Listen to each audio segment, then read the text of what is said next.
Sunana Maryam Haruna. So gaskiya 3,000 zuwa 5,000 a rana. Ina zuwa wajen aiki, ina yin transport 1,000. So zan ci abinci.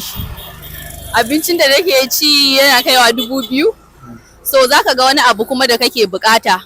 Irin ƙananan abu zaka ci awara, masara ko gyada.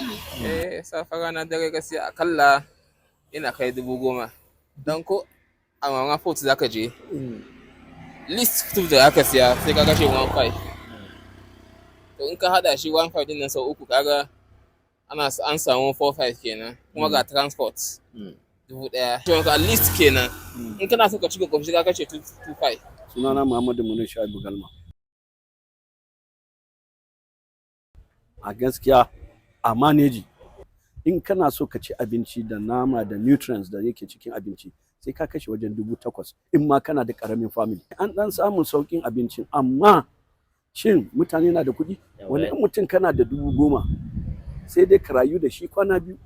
To ni dai da ke ɗalibi ne gaskiya ka san ɗalibai ba su cika yin wani sana'a ba sai abin da aka ba su.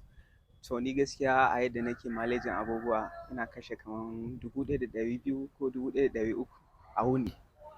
To a yanzu kan yi abincin talaka da wanda ya samu ne kaga za ka dan samu a matsayina na student da ana sai da gurasa a makarantar mu da wasu abubuwa da cincin haka da buns irin wannan su ne muke siya muke dan maleji da su muke dan tattarewa ga